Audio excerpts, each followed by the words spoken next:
So lekker om te leer, saam met Klara Klets, met haar bloedrooi fiets. Klara Klets, met haar bloedrooi fiets.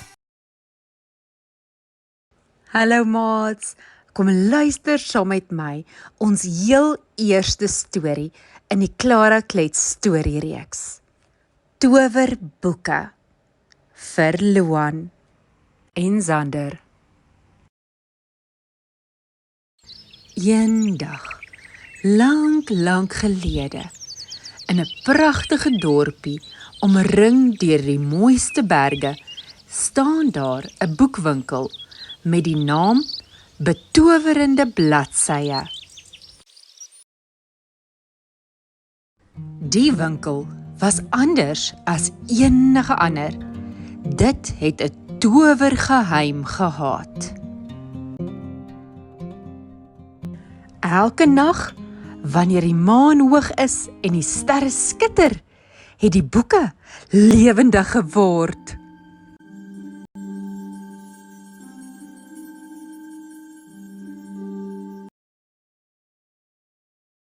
Die bestuurder van die winkel, Tannie Lydia, het die geheim goed geken. Sy was 'n lieflike vroutjie met grys hare en blink oë. Sy was liewer vir boeke as vir enige iets in die wêreld.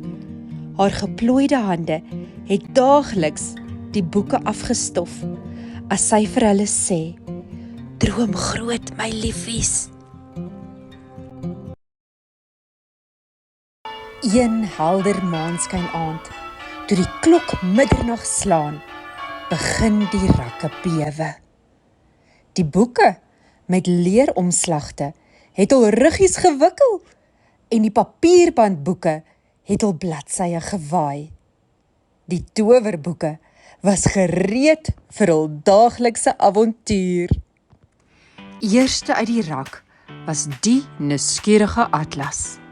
Hy het sy blaaie oopgevou en daar kom toe drake, meerminne en versteekte skatte uit.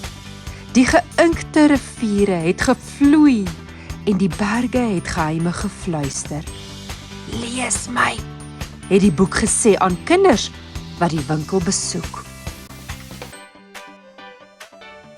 Volgende aan die beurt was die avontuurlustige almanak. Die buiteblad het 'n kompas opgehad en die bladsye het geryk na iewers langs die see. Dit het avonture, gevaarlike seerowers en vergete eilande beloof. "Maak my oop," het dit vir die jong avontuurlustiges gefluister. Maar die beste boek van almal was die verbeeldingsvlug.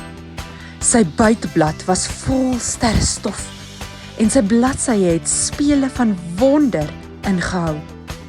Wanneer kinders dit lees, kan hulle op papier vliegtuigies vlieg, swem met meerminne en dans saam met vuurvliegies. "Glo in my," het dit aan die dromers gesing.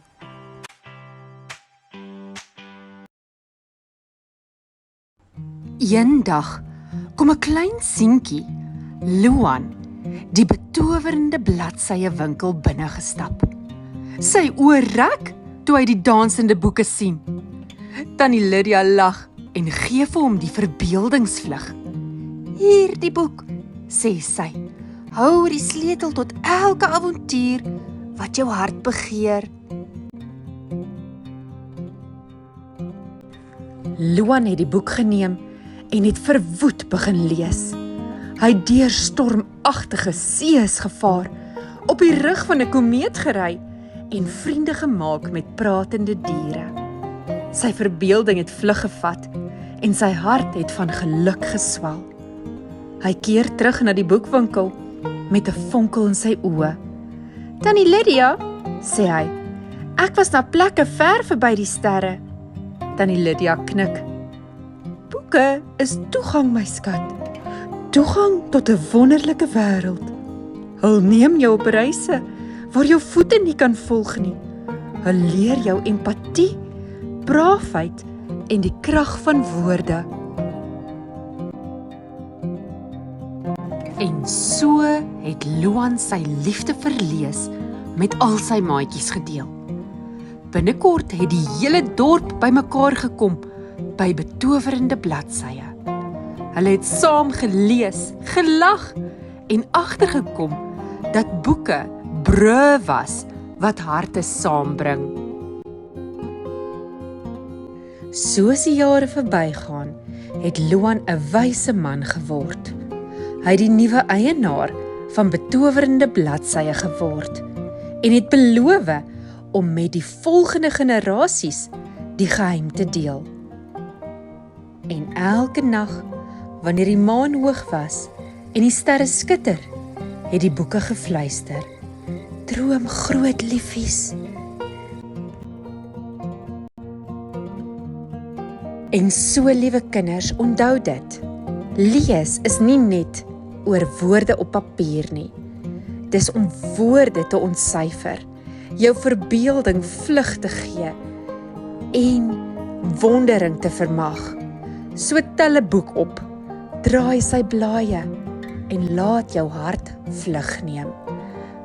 Binne in daardie bladsye lê die grootste avonture van almal.